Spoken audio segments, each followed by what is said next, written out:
It's not how you start, but how you finish. The Falcons start slow and finish strong in their 24-10 Week 1 win over the Carolina Panthers. You are Locked On Falcons, your daily Atlanta Falcons podcast. Part of the Locked On Podcast Network, your team every day.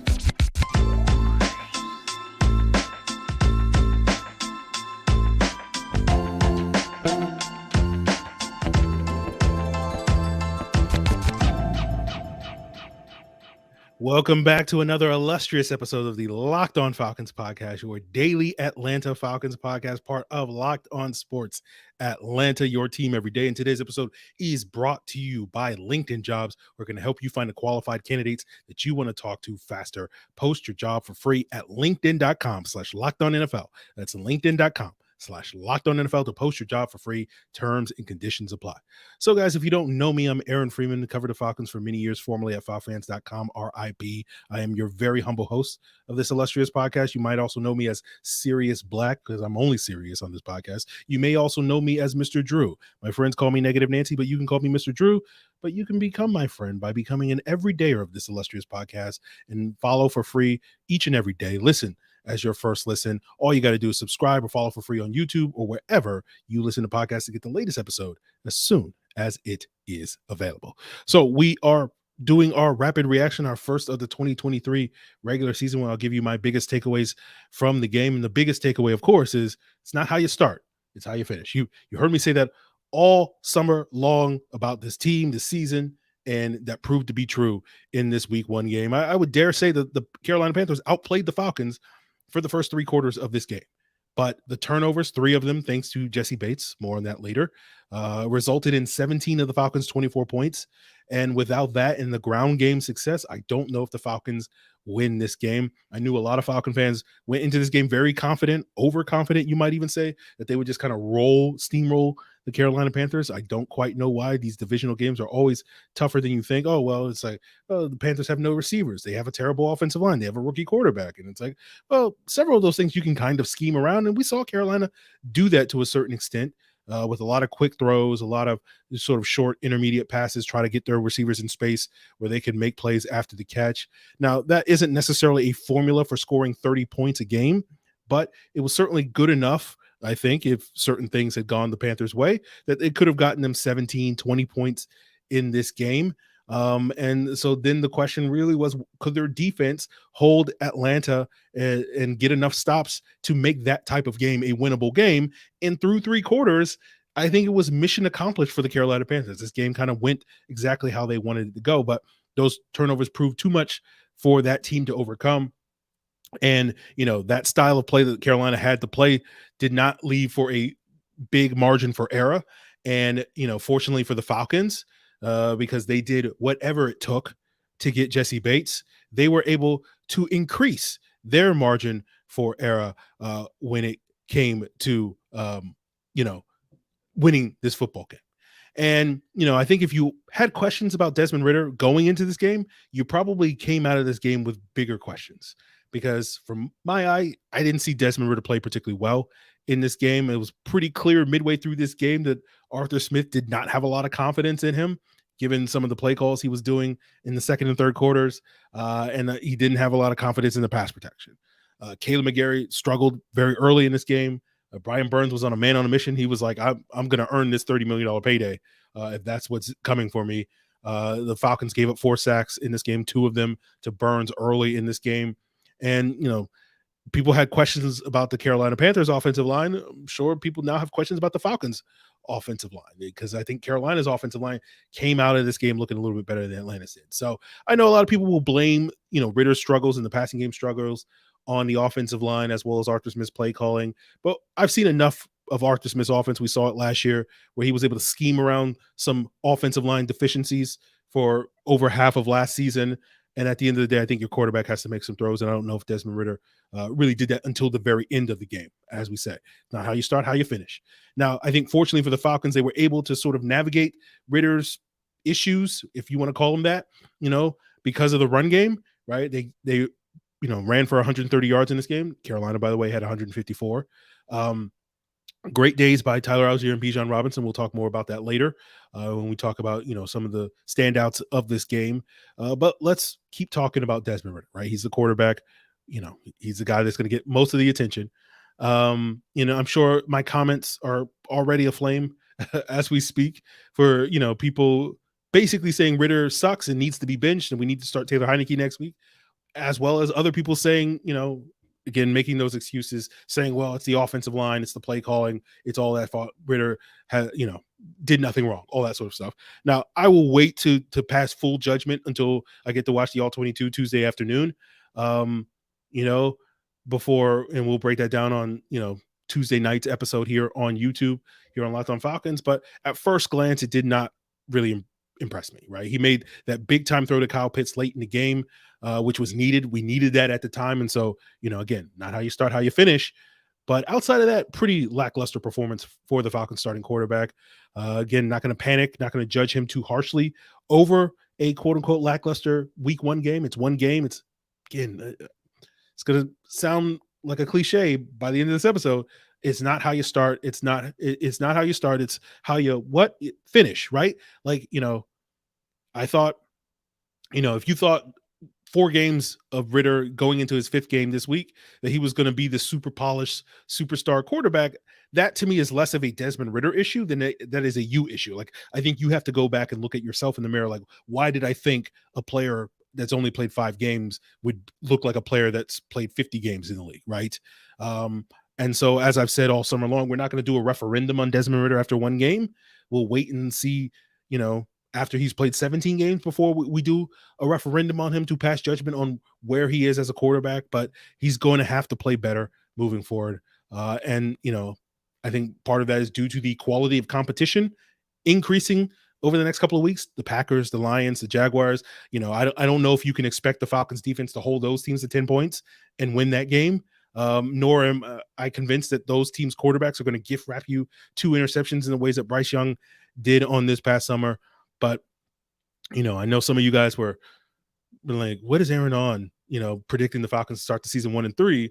I'm imagining right now, as you're listening to me and watching this, you probably don't think that prediction that I gave to start this year is as crazy today as it seemed at that time. So I think Ritter's got to play better, but again, no need to panic at this point in time based off of a lackluster week 1. Again, it's not how you start, it's how you finish, right? So hopefully he will start better next week, but we are not finished here, as we'll give you a quick recap of the highs and the lows of this game, as well as take a deeper look at some of the standouts, talking studs and duds in this game. And 2 studs absolutely were Tyler Allgeier and Bijan Robinson, that 2-headed monster in the Falcons backfield. And we'll continue that on today's Locked On Falcons.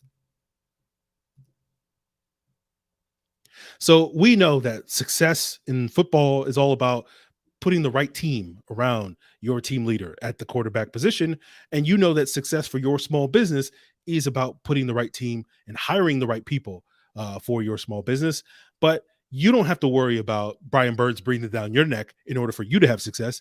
All you got to do is go to LinkedIn Jobs, right? And you can quickly attract and hire the qualified candidates by matching with the people with the right skills, values, and experiences that are going to help you achieve your goals, right? You can put your free job post in minutes in front of over 800 million member profiles to find the most qualified candidates with LinkedIn Jobs. It's easy to screen and rate applicants based off of their job qualifications all on one platform. It's why small businesses rate LinkedIn number 1 in delivering quality hires versus their leading competitors.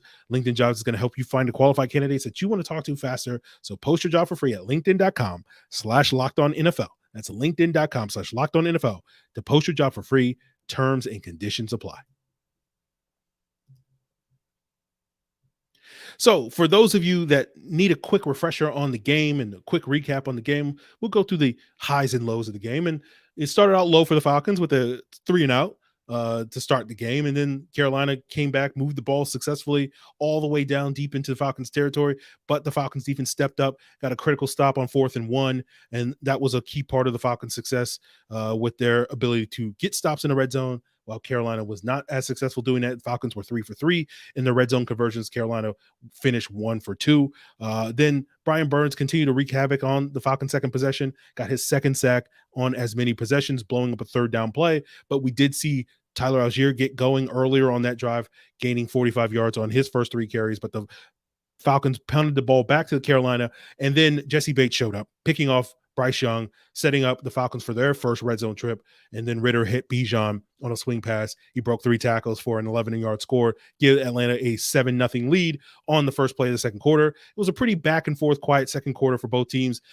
Carolina did score on a nice drive from Bryce Young, completing a couple of third down conversions to Hayden Hurst and Jonathan Mingo, and Hayden Hurst's revenge game continued with him finishing that drive with a 4-yard score, beating Richie Grant on a pick route to tie the game 7-7.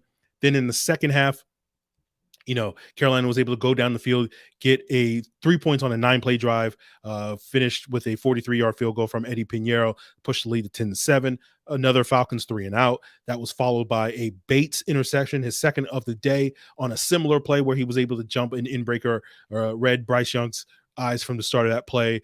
And then on the ensuing drive, that's where we're talking about Arthur Smith not showing a lot of confidence in Desmond Ritter, where it was a 3rd and 5, and they just kind of handed the ball off, settled for a long field goal. Younghoe Koo thankfully hit a 49-yarder to tie the game 10-10 with 5 minutes to go in the third quarter. Then Bates got his hat trick with the third turnover, punching the ball out on a run from Miles Sanders. The Falcons were able to take over around midfield. Then you finally start to see Ritter, get into a little bit more of a rhythm with a couple of completions towards the end of the third quarter. You had a big 21-yard run by Bijan Robinson to set up a 3-yard score from Tyler Allgeier to punch it in and give the Falcons a 17-10 lead to start the fourth quarter. Both teams kind of exchanged punts, and then the Falcons got their final score thanks to a 34-yard bomb from Desmond Ritter to Kyle Pitts. Pitts made a great catch on a less than spectacular throw. Ritter looked like he might have thrown it in double coverage, but he kind of put the ball in the spot where Pitts could have basically climb over the defender and make the catch. And that set up a Tyler Allgeier second 3-yard touchdown of the day with less than 5 minutes ago. And Carolina wasn't able to do much on their final 2 possessions. The Falcons pass rush kind of finally showed up at that point. They got 2 sacks on those 2 drives and got some steady pressure thanks to some of their blitzes. And the Falcons were able to walk away with a win. So as I clearly illustrated in that recap, Jessie Bates was an obvious stud in this game. He's absolutely the MVP of week 1, worth every penny that the Falcons spent this offseason. I don't know if the Falcons win this game without him making those timely turnovers when he did and setting up multiple scores for the Falcons, given how stagnant the offense looked. But the offense wasn't stagnant because of the running backs, right? That 2-headed monster of a backfield that we've been hyping up and gassing up for the last several months looked like a 2-headed monster. Allgeier, Robinson were also studs of this game. Tyler Allgeier led the team with 75 rushing yards on 15 carries. He got the brunt of the carries late in the game to sort of close out the game, being utilized in that grinder role that we've talked about, for the last year plus that he's very good at. Bijan Robinson finished with 56 yards rushing on 10 carries. Bijan did lead the team with 6 receptions for 27 yards. Tyler Allgeier had 3 catches for 19 yards. So if you're wondering what the touches look like, it was 16 for Robinson with a score, 18 for Allgeier with 2 scores. And so, if only someone had told you, this summer that like Allgeier was not going to be this forgotten guy in the offense, as the fantasy folks are probably going through it right now with Drake London, goose egg, and the Kyle Pitts. Kyle Pitts at least did make that one play to not get a complete goose egg in this game. But, unfortunately, I did not start Tyler Allgeier on my fantasy team today. I was waiting to see exactly what his role was, and this would have been the week to start him. Another stud, Bradley Pinion, right? Because the Falcons were basically playing the field position battle for most of this game, and I thought their punting was on point to allow them to play that game effectively. Now, when we talk about duds in this game, right? Caleb McGarry's one, Drake London's another one, 0 catches, 1 target, 1 drop. Bud Dupree's probably another one, right? He did get some pressure late on some schemed up stunts and twists and whatnot and some late blitzes. But if you thought Ike Ekwonu's preseason struggles were going to continue in the regular season, I hate to break it to you, Kayvon Thibodeau's not walking through that door. Jermaine Johnson's not walking through that. That's Bud Dupree. So a little disappointed for Bud Dupree, but I didn't go into this game expecting him to really do much in this game. But I gotta throw my Bud Dupree slander. I gotta, if I can't hate on Matt Collins, right? Matt Collins had a solid day. But I gotta find somebody else. It's gonna be Bud Dupree. So we will wrap up today's episode with sort of my final takeaways, talking about why this win matters, why it's important that the Falcons, even if you consider this an ugly win, why it's important that they came away with a win. And we'll get into that to wrap up today's Locked On Falcons. So the NFL season has already kicked off, and you should start your season with the incredible offers from FanDuel, America's #1 sportsbook.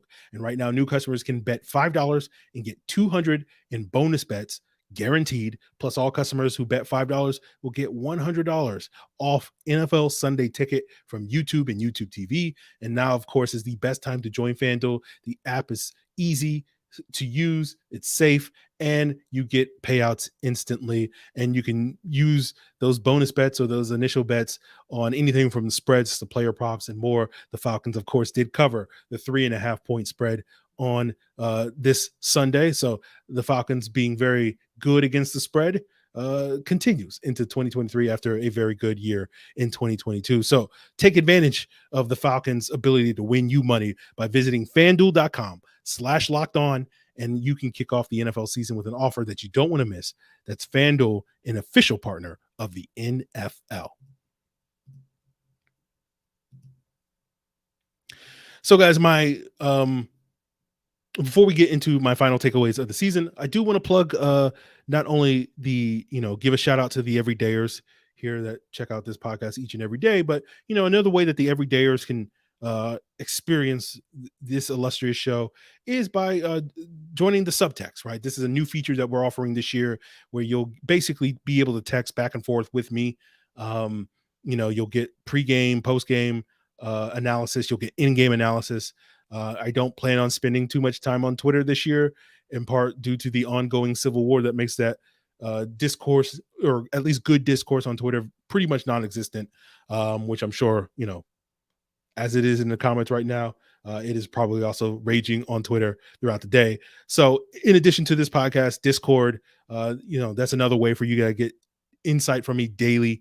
And if you don't want to wait, the couple of hours that it takes when news happens to get my instant analysis, the subtext is the way to go. So check us out. It's $4.99 a month. You get a 2-week free trial if you sign up. So click the link in the description if you want to try that out. So when we talk about final takeaways of the game, we'll see what the film says, right? I didn't want to put Desmond Ritter as a dud because I don't think it's fair to judge a quarterback until you see the all 22. And we'll see sort of who else stands out as far as studs and duds. Parker Hesse had the greatest horse collar tackle of all time, right? The most advantageous horse collar tackle I've ever seen in my life. I don't know if the officials got that call right. It didn't seem like they did, but hey, we'll take what we can get, right? So, I think when I do go back and watch the film from Desmond Ritter, it'll be probably an up and down performance, right? And we'll be battling all year long over that, as so many people want to, instead of honestly evaluating the quarterback, they're more interested in winning an argument. But here on this podcast, we'll talk about both the good, we'll talk about the bad when it comes to the Falcons quarterback. Again, watching it live, didn't see a ton of good outside of that one throw to Pitts.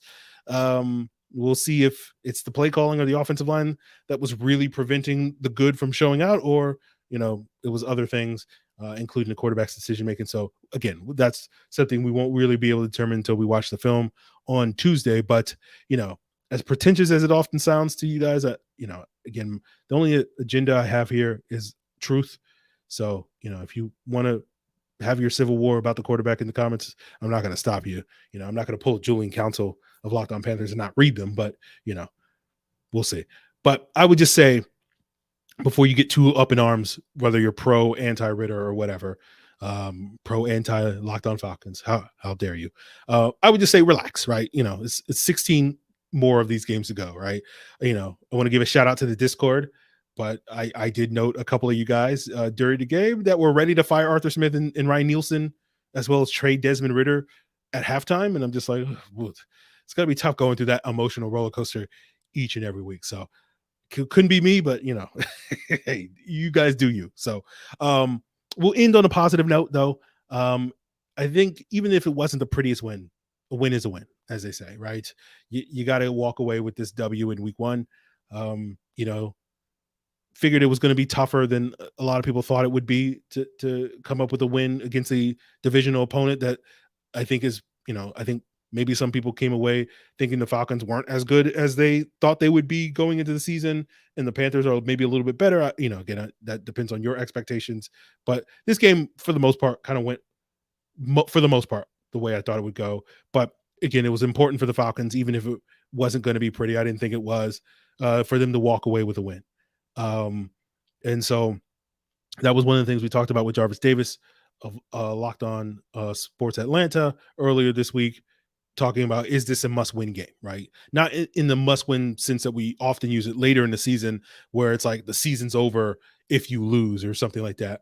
But you really needed this win, right? If your goal is to win the NFC South, you need to get these divisional wins, especially at home against a weakened Carolina team, right? That the team that you're going to face in December later this season is probably going to be stronger because their quarterback won't be getting his first start. They'll probably be healthier at the wide receiver position, or they will have made adjustments to figure out sort of what their offensive identity is going to be, even if their wide receiver core isn't great, and it probably still won't be great by the end of the season. So again, it was important that the Falcons did get a win, because not to say this was going to be an easy win, but this is going to be one of the easier wins that they're going to have in this early, in this quote unquote first quarter of the season, the first 4 games of the season. Again, you're at home next week against the Packers. You're on the road against the Lions, and then you have to go across the pond to London to play the Jaguars. So those are going to be tougher matchups, because I think all 3 of those teams are better football teams than the Carolina Panthers, and the circumstances are going to be a lot harder. So it was going to be tough if the Falcons, didn't find a way to come out with a victory in this game. So I think that was important. So even if it wasn't the prettiest win, again, a win is a win. And as I've said a million times already on today's podcast, and I'm sure you'll hear a million times more, it's not how you start, it's how you finish. Sorry, I'm getting distracted. I just watched Aaron Jones split the Bears defense and score a touchdown as we ride, although he pulled up a little lame. So, Green Bay's already put 23 points up midway through the third quarter against the Chicago Bears. So again, I don't think you can expect your defense to score, to limit them to just 10 points. Going into next week. So we'll see what the Falcons do next week to improve better. Of course, always appreciate all your feedback in the comments, even when you're arguing about, who's a pro or anti-Ritter guy. Always appreciate your feedback in the Discord as well. Link in the description below. If you are interested in trying out the subtext to see what it's like to text me on a daily basis, then go hit that link in the description below as well. And of course, you can always provide your feedback via email at lockedonfalcons@mail.com. So guys, that is it. That's it for our first rapid reaction. We'll be back with more breakdown and analysis of this game. We'll see if we can get a guest. I know we were supposed to have Scott Bear on to preview the season last week. Unfortunately, schedules did not allow. We'll see if I can, if he can make it up to me for letting me down, for flaking on me by joining me on tomorrow's episode. We'll see. If not him, then we'll find somebody else that can do that. And then, of course, later this week, we'll give you all that insight into the All 22 on Tuesday evening on YouTube, and, of course, Wednesday on your preferred audio podcast platforms. So continue to make this illustrious podcast your first listen. And for your second listen, if you want to get that insight into what the other 30, yeah, right? I guess you can go 31 if you're really interested in what Julian Council has to say on Locked On Panthers. But the other 30 NFL teams, why not check out the Locked On NFL podcast, giving you the recap of the biggest stories from the opening weekend of the season on Monday night. So that's all part of the Locked On Podcast Network, guys. And your team every